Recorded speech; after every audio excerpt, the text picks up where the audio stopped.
Assalamualaikum warahmatullahi wabarakatuh. Kembali lagi bersama saya Rizky Darmawan. Oke, setelah pertemuan kemarin kita membahas mengenai translasi dan refleksi, untuk pertemuan kali ini kita akan membahas mengenai rotasi dan dilatasi. Untuk pencapaian pembelajaran kita kali ini, yang pertama memiliki pemahaman mengenai konsep rotasi, kemudian memiliki keterampilan untuk menyelesaikan masalah yang berkaitan dengan rotasi, kemudian memiliki pemahaman mengenai konsep dilatasi, dan memiliki keterampilan untuk menyelesaikan masalah yang berkaitan dengan dilatasi. Yang pertama yaitu mengenai rotasi atau perputaran. Nah, untuk memahami konsep rotasi, kita perhatikan dulu nih gambar ini. Yang pertama adalah gambar A. Nah, gambar A ini adalah objek yang dirotasi dengan pusat berada di objek tersebut. Kalian perhatikan ada segitiga, kemudian diputar, pusatnya ada di dalam segitiga juga, menghasilkan hasil rotasi seperti gambar. Kemudian di gambar B itu adalah sebuah rotasi dengan pusat di ujung objek tersebut. Tuh, liatin di gambar B. Kemudian yang C itu sebuah rotasi di mana pusat rotasinya di luar dari objek tersebut. Nah, kalau dilihat-lihat nih, ternyata hasil dari rotasi itu sangat dipengaruhi oleh objeknya, kemudian pusatnya ada di mana, yang terakhir berapa besar dia dirotasikan gitu. Jadi ketiga hal inilah yang harus diperhatikan dalam rotasi. Oke, sekarang rotasi dengan pusat 0,0 dan besar sudutnya 90 derajat. Nah, sebelum masuk ke lebih dalam, silahkan lihat cuplikan berikut ini.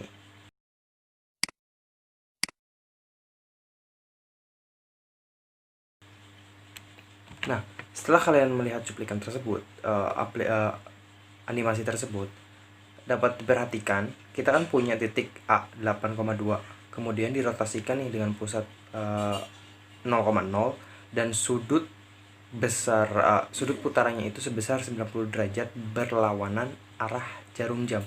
Ingat, ini sangat berpengaruh sekali mengenai arah, apakah searah jarum jam atau berlawanan jarum jam. Jadi harus diperhatikan. Jadi sudut 90 derajat berlawanan arah jarum jam jadinya kayak gimana? Nah, ternyata menghasilkan seperti ini. A 8,2 dirotasikan sebesar 90 derajat berlawanan jarum jam dengan pusat 0,0 akan menghasilkan negatif 2,8. Nah, kalau diperhatikan nih, 8 dia jadinya di Y, kemudian 2 jadinya negatif 2. Nah, jadi kalau misalkan secara umum, jika kita punya titik A, X, Y, kemudian dirotasikan dengan besar sudut rotasi 90 derajat berlawanan jarum jam berarti, dan pusatnya 0,0, dia akan menghasilkan X aksenya yaitu negatif Y dan Y aksenya sama dengan X gitu. Nah, perlu diingat bahwa kalau misalkan kita menulis sudutnya itu positif 90 derajat dan nilainya itu positif, berarti sudut ini arahnya berlawanan jarum jam gitu. Kalau misalkan sudutnya itu negatif, misalkan negatif 90 derajat, berarti dia searah jarum jam. Oke, selanjutnya itu rotasi, pusatnya sama 0,0 tapi besar sudutnya itu 180 derajat. Ingat dia positif, berarti berlawanan arah jarum jam. Oke, seperti biasa kita lihat dulu video mengenai ilustrasi bagaimana sebuah titik dirotasikan sebesar 180 derajat dengan pusat 0,0. Silahkan disimak.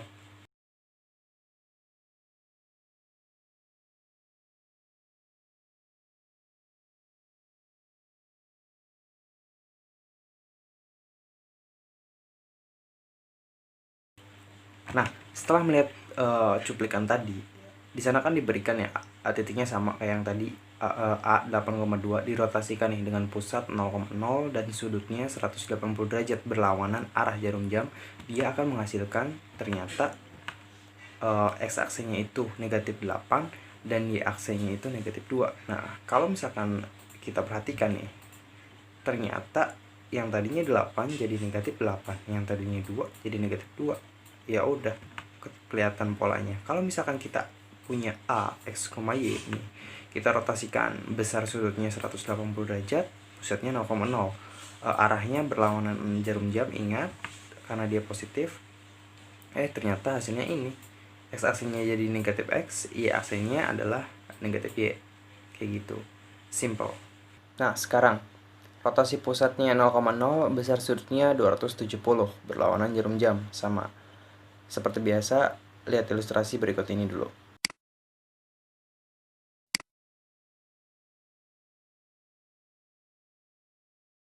Nah, setelah melihat ilustrasi tadi, dapat dilihat nih. Tetap titiknya sama, 8,2 dirotasikan dengan pusat 0,0, sudutnya 270 derajat berlawanan arah jarum jam. Ternyata dia menghasilkan yang tadinya 8,2 menjadi 2,-8. Kelihatan 8 jadi 2 jadi negatif 8. Kayak tukeran gak sih? Tukeran. Kemudian yang Y-nya dinegatifkan gitu. Jadi dari sini kita bisa melihat nih, kalau misalkan kita punya A, X, Y, kemudian rotasinya itu sebesar 270 derajat berlawanan jarum jam dan pusatnya 0,0, maka X aksinya itu sama dengan Y dan Y aksinya sama dengan negatif X. Simple. Sekarang bagaimana nih kalau misalkan rotasinya itu tetap di pusat yang sama, yaitu 0,0, tapi sudutnya bukan sudut-sudut spesial kayak yang tadi 90, 180, dan 270. Oh iya, kenapa kita tidak membahas perputaran sebesar 360 derajat ya? Karena itu akan sama aja, kembali ke posisi awal gitu. 360 derajat itu kan muter satu putaran gitu. Jadi kita lanjut nih materi selanjutnya, yaitu mengenai rotasi pusatnya 0,0, besar sudutnya B atau misalkan beta, apapun itu. Nah, untuk mencari rumus umumnya atau bentuk umumnya, perhatikan nih gambar ini. Kita punya objek yaitu titik A, R cos A. Ingat gak nih dalam trigonometri, X itu kan bisa diubah atau diubah bentuk jadi R cos A dengan R-nya itu nih, ini panjang ini, kemudian Y-nya itu R sin A, dan hasil rotasinya itu berupa ini. Diperhatikan, A aksinya itu R cos A tambah beta, R sin alpha tambah beta dari sini. Nah, kemudian lanjut. Kita punya titik atau objeknya itu seperti ini, A R cos A, R sin A. Kemudian ternyata bayangannya adalah ini, R cos alpha tambah beta, R sin alpha tambah beta. Nah, berdasarkan definisi rotasi nih, kalau misalkan kita rotasiin A, dia akan jadi A aksen. Nah, masih ingat dong, kalau yang namanya transformasi itu pasti ada yang namanya hasil bayangan atau hasil transformasi, ada matriks transformasinya, kemudian ada objeknya. Nah, sekarang kita akan mencari matriks transformasi dari rotasi pusatnya 0,0, sudutnya adalah beta. Oke. Pertama, kita punya hasilnya itu ini, atau hasil bayangannya itu ini, R cos alpha tambah beta, R sin alpha tambah beta. Kemudian kita misalkan dulu matriks transformasinya itu seperti ini, A, B, C, D seperti biasa. Kita punya objek R cos A dan R sin A dengan operasi perkalian. Nah, jika ini dikalikan dengan perkalian matriks seperti biasa, akan menghasilkan seperti ini, AR cos A tambah BR sin A, kemudian CR cos A ditambah DR sin A. Nah, lanjut. Dengan menggunakan konsep persamaan matriks, ini berarti kan sama dengan ini dong. Nah, tinggal sama denganin R cos alpha tambah beta sama dengan AR cos A tambah BR sin A, kemudian yang bawahnya juga seperti ini. Nah, kemudian dengan mengkalikan seper R di setiap ruasnya, itu kan sama aja ya, berarti nggak ngaruh kalau misalkan di sini seper R, di sana juga seper R, jadi kan sama-sama gitu dioperasikannya. Maka R-nya hilang nih, ya bahasanya hilang deh. Jadi cos alpha tambah beta, sin alpha tambah beta sama dengan A cos A tambah B sin A, C cos A ditambah D sin A. Oke, lanjut. Nah, cos alpha tambah beta kita uraikan jadi cos A cos B, sin A sin B, negatif sin A sin B, kemudian sin A tambah sin alpha tambah beta jadi sin A cos B tambah cos A sin B. Yang ini tetap dengan dalil atau teorema kesamaan matriks ya. Nah, kita bisa dapat nih, agar bentuk ini sama, berarti nilai A-nya itu harus cos B, ya enggak, biar di sini jadi cos A cos B, kemudian sin A sin B. Nah, berarti B-nya harus sin B, negatif sin B, kemudian C-nya itu harus cos B, dan D-nya itu harus cos B juga. Nah, sehingga jadi nih matriks transformasi rotasi sebesar beta dan pusatnya 0,0 adalah tara cos beta min sin beta, dan cos beta, kayak gini. Nah, bentuk umumnya tinggal rubah aja kita biar kelihatan umum nih, kayak gini. Jadi ini hasil bayangannya, ini matriks transformasinya, dan ini adalah objek yang kita rotasikan gitu. Nah, kelanjutan pembahasan yang tadi, sekarang kumaha nih kalau misalkan rotasinya itu pusatnya nggak di 0,0, yaitu P, Q, kumaha. Nah, prinsipnya simple. Jadi kayak gini. Untuk rotasi dengan pusat P, Q, kita dapat melakukan translasi dahulu terhadap pusat rotasi ke titik 0,0. Jadi pusatnya itu kita geser dulu ke 0,0, kemudian kita baru dirotasikan, lalu hasilnya ditranslasikan kembali sejauh pusat rotasi sebelumnya. Jadi kalau misalkan pusatnya itu enggak 0,0, kamu bisa menggesernya dulu si pusatnya itu ke 0,0, kemudian baru dirotasikan. Setelah dirotasikan, dia ditranslasikan lagi sebesar yang kamu geser sebelumnya gitu. Nah, gampangnya kan kayak gini. Nah, ini kan bentuk umum ketika rotasi dengan besar alfa dan pusatnya 0,0 atau dengan pusat 0,0. Nah, sekarang mudahnya itu kalau misal pusatnya enggak 0,0 alias P, Q, ya udah si X, Y ini kan kalau misalkan diubah itu kayak X dikurangi 0, ya enggak sih? Kemudian Y dikurangi 0 karena dia pusatnya 0,0. Sekarang karena pusatnya P, Q, berarti X-nya dikurangi P, Y-nya dikurangi Q. Kemudian ini kan proses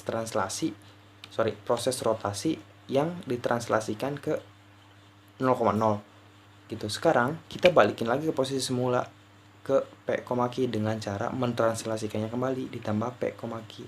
Yang ini juga sebenarnya ditambahkan kembali karena pusatnya 0,0, ya udah ditambahkannya berarti 0 gitu.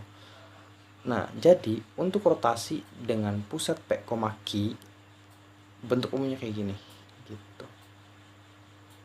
Nah, sekarang ada permasalahan. Jika kita punya titik A negatif 2,3 kemudian dirotasi dengan pusat 0,0, ingat catat pusatnya 0,0 dan sudutnya 90 derajat berlawanan arah jarum jam, maka tentukanlah bayangan tersebut. Nah, ini sih masih gampang ya. Kita kerjain secara matriks transformasi. Kita bentuk dulu kayak gini biar kelihatan mudah. Kita punya A negatif 2,3, kemudian rotasinya itu pusat 0,0 sebesar 90 derajat, besar putarannya berlawanan jarum jam. Kemudian hasilnya ini X aksen, Y aksen. Kita tahu bentuk umumnya itu seperti ini karena pusatnya 0,0, cos A, sin A, cos A, negatif 2, 3.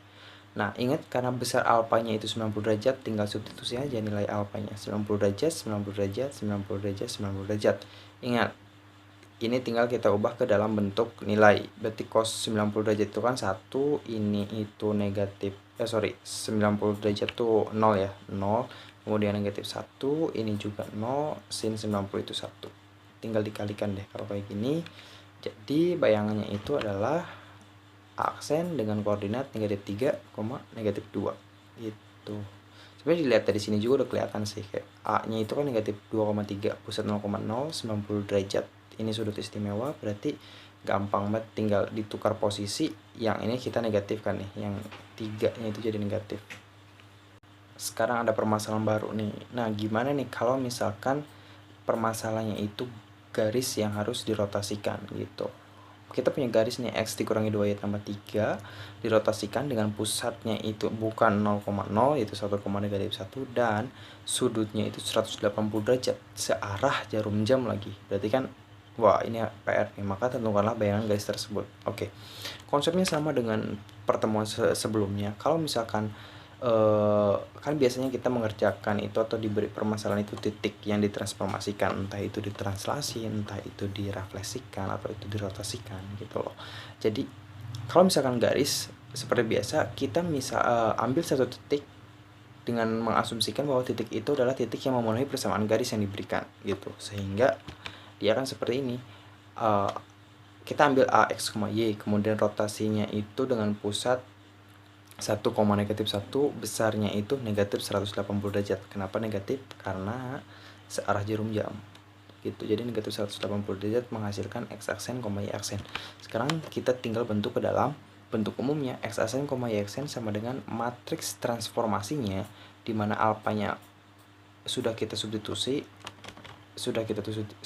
nih, negatif 180 derajat. Kemudian jangan lupa ini adalah titik yang atau titik objek yang kita rotasikan dikurangi dengan pusatnya, kemudian tambahkan dengan pusatnya juga, atau ditranslasikan nanti sejauh pusatnya. Nah, dia akan seperti ini. Lanjut, tinggal kita nyari aja. Cos 180 itu sama dengan cos negatif 180 itu sama dengan negatif cos 180. Kemudian hasilnya adalah negatif 1, negatif sin 180 itu sama dengan 0, karena sin 180 0, jadi gak ngaruh. Kemudian cos negatif 180 jelas negatif 1, sama sin negatif 180 itu sama dengan min sin 180 alias 0. Kemudian dikalikan dengan ini, dioperasikan ya, X min 1 jadi Y plus 1 juga, kemudian ditambahkan dengan 1 dengan negatif 1. Nah, dioperasikan seperti biasa, hasilnya negatif X tambah 1, negatif Y tambah 1, dikurangi 1, ditambahkan dengan 1, negatif 1, hasilnya negatif X tambah 2, negatif Y dikurangi 2. Ini berarti X aksennya itu sama dengan ini, mengakibatkan X nya sama dengan ini, X nya itu sama dengan min aksen tambah 2. Jadi kita seperti biasa ubah ke dalam bentuk X sama dengan Y aksennya juga sama dengan min Y min 2, kemudian kita ubah ke dalam Y sama dengan gitu. Nah, kita punya persamaan ini, kemudian tinggal substitusi, nilainya seperti ini, kemudian tinggal diolah atau dioperasikan. Setelah bentuknya udah aksen semua, kita bisa ubah ke dalam bentuk ini, dan inilah bayangan garis yang dimaksud. Nah, selanjutnya itu mengenai dilatasi. Apa itu dilatasi? Kita perhatikan dulu gambar berikut ini. Nah, kalau misalkan kita perhatikan ini gambar nih, kita punya objek kecil yang ini nih, yang saya garis bawahi warna merah. Nah, konsep dilatasi itu sebenarnya adalah, kata lainnya adalah perkalian. Apakah itu perkaliannya positif ataupun negatif. Kalau misalkan dia perkaliannya positif dan lebih besar dari 1, berarti kan dia diperbesar dong. Misalkan kayak objek ini nih, objek ini dia diperbesar sebanyak 2 kali lipat, akan menghasilkan objek segede gini nih, di perkalian skala 2 dengan pusatnya yaitu 0,0. Jadi kayak diproyeksikan gitu, terus membesar segede 2 kali lipat, dia akan menghasilkan objek ini. Kemudian kalau misalkan faktor pengali atau pembesarnya itu adalah negatif, tapi pusatnya sama, dia akan menjadi kayak gini nih, perkalian skala negatif 1, dia bentuknya sama, ukurannya sama, hanya saja arahnya yang berubah gitu. Nah, kalau misalkan kita perhatikan nih, dalam dilatasi itu ada beberapa hal yang penting. Yang pertama itu ada pusat, dan yang kedua itu adalah unsur faktor perkaliannya, atau seberapa besar benda tersebut dikalikan atau dimelarkan gitu. Jadi pusatnya di sini misalkan 0,0, kemudian besarnya itu kita akan perbesar objek ini 2 kali lipat, 3 kali lipat, atau setengah kali lipat kayak gitu. Jadi ada 2 hal yang pokok, yaitu pusat perkalian sama unsur faktor perkaliannya. Nah, untuk memperdalam pemahaman mengenai konsep dilatasi atau perkalian, kita perhatikan gambar ini nih. Nah, di sini ada objek A, B, C, D, dan E. Kita perhatikan dulu objek A. Objek A ini titiknya itu, koordinatnya itu ada di 2,2, ya enggak, 2,2, X nya 2, Y nya 2, kemudian pusatnya 0, pusat dilatasinya 0,0. Setelah didilatasikan, ternyata dia membesar nih, menjauh titiknya. Sebesar berapa nih? 1, 2, 4, 6, ya nggak sih? 6, kemudian 2, 4, 6 juga. Ya ternyata hasilnya A aksen itu 6,6 gitu.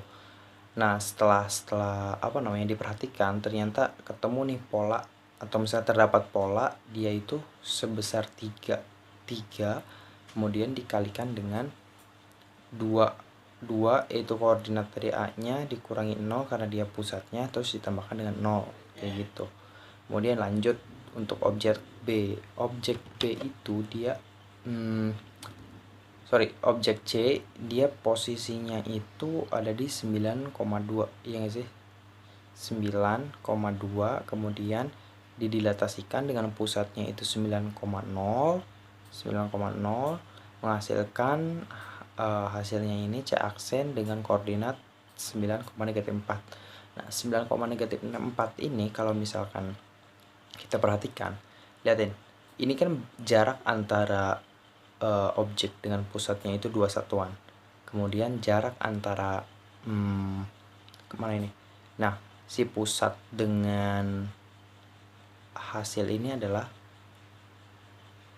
4 satuan dari pusat, yang dimana 4 satuan itu adalah 2 kali lipat dari objek ke pusat, jarak objek ke pusat.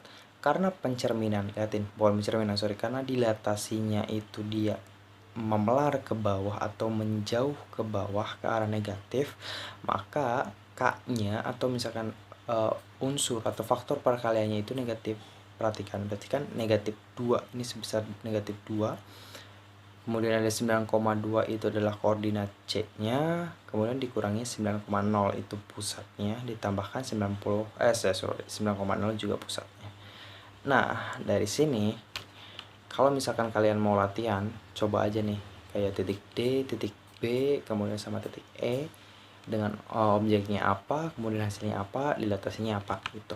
Nah, secara induktif diperoleh kesimpulan sebagai berikut. Kalau misalkan kita punya A, X, Y, kemudian kita dilatasikan dengan unsur pembesar atau faktor pengalinya itu K, dan titik pusatnya itu ada di P, Q, maka dia akan menghasilkan bayangan di mana ada X aksen sama Y aksen. Nah, ternyata X aksen sama Y aksennya itu bisa dibentuk dalam rumus umum seperti ini. Jadi X aksen sama Y aksen dari suatu dilatasi itu sama dengan K, dia adalah faktornya, kemudian X, Y ini adalah objeknya, dikurangi P, dikurangi Q, ini adalah pusatnya, terus ditambahkan dengan PQ. Nah, kalau diperhatikan ini hampir mirip dengan rotasi sejauh A, kemudian titik pusatnya nggak di 0,0 atau PQ gitu, kayak gini. Oke, kita langsung aja ke contoh permasalahan. Nah, jika titik A negatif 2,3 didilatasi dengan pusat 0,0 pusatnya, kemudian skala pembesarannya itu skala perkaliannya itu 3, maka tentukanlah bayangan titik tersebut. Nah, yang pertama titik A itu negatif 2,3, kemudian didilatasikan sebesar 3, unsur perkaliannya, faktor pengkalinya itu 3, pusatnya 0,0, hasilnya X aksen, Y aksen, atau bayangannya X aksen, Y aksen. Nah, kita bentuk ke dalam bentuk umum nih kayak gini. Jangan lupa ini K-nya, kemudian ini adalah nilai A-nya dikurangi pusatnya. Karena pusatnya 0,0 jadi gak ngaruh ya. Jadi bentuknya kayak gini aja. X aksen Y aksen 3 dikalikan dengan negatif 2, 3 hasilnya negatif 6 dan 9. Jadi bayangannya ada di titik negatif 6,9. Selanjutnya, nah gimana nih kalau misalkan garis yang didilatasikan pusatnya enggak 0,0 gitu. Nah, baca aja, jika garis 2x dikurangi 4y tambah 3 sama dengan 0 didilatasi dengan pusat 1, negatif 1 dengan skala negatif 2, perhatikan unsur skalanya itu negatif, maka tentukan bayangan garis tersebut. Ya konsepnya sama aja kayak transformasi yang lain gitu. Seperti biasa, misalkan titik A adalah titik yang memenuhi persamaan yang diberikan. Kemudian seperti biasa berarti A X, Y ini kita dilatasi dengan informasi sebagai berikut. Pusatnya 1,1, 1, negatif 1, skalanya 2, akan menghasilkan suatu bayangan X aksen, Y aksen. Nah, kita tahu bahwa rumus umum atau formula umum untuk mencari bayangan sebuah dilatasi itu seperti ini. K dikalikan dengan X min P, Y min Q ditambahkan P Q gitu. Tinggal substitusi, K-nya itu negatif 2, P-nya itu 1, dan Q-nya itu negatif 1, kemudian ditambahkan dengan 1, P-nya 1, Q-nya negatif 1, akan menghasilkan negatif 2X tambah 3, karena negatif 2X tambah 3, kemudian unsur Y-nya itu negatif 2Y kurang 3. Nah, menggunakan kesamaan matriks akan didapat bahwa X aksennya itu sama dengan, X aksennya sama dengan ini, negatif 2X tambah 3, diubah dalam bentuk X sama dengan, berarti 3 dikurangi X aksen per 2, kemudian Y aksennya juga sama, diubah dalam bentuk Y sama dengan, jadinya Y sama dengan negatif 3 dikurangi Y aksen per 2. Nah, setelah dapat bentuk X sama dengan dan Y sama dengan, jangan lupa kita substitusikan ke persamaan kita yang punya gitu. Substitusikan, X nya diubah jadi disubstitusikan jadi 3, X aksen per 2, 3 dikurangi X aksen per 2 dikurangi 4, Y nya diubah jadi negatif 3 dikurangi Y aksen per 2 tambah 3. Kalau misalnya dioperasikan, hasilnya itu adalah 3 dikurangi X aksen ditambah 6 ditambahkan 2Y ditambahkan 3. Nah, karena ini harusnya di sini masih Y aksen ya.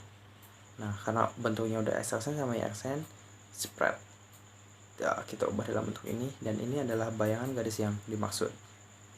Nah, oke. Materi kali ini sudah selesai. Tadi kita udah membahas mengenai rotasi, kemudian ada dilatasi. Sekarang kita akan mereview nih hasil pembelajaran tadi. Yang pertama itu kita sudah belajar mengenai rotasi dengan pusat P, Q dengan besar sudutnya yaitu A, dan bentuk umumnya itu seperti ini. Kayak gini. Kemudian kita juga tadi sudah belajar mengenai dilatasi kurang I dengan pusat P, Q dengan besar faktornya itu, besar pengalinya itu K. Maka bentuk umumnya seperti ini. Kayak gitu. Jadi ini harus kalian ingat sekuat tenaga. Kalau misalkan nggak ingat, ya harus tahu bagaimana cara mencarinya gitu. Sekian pembelajaran kali ini, semoga bermanfaat. Terima kasih. Wassalamualaikum warahmatullahi wabarakatuh.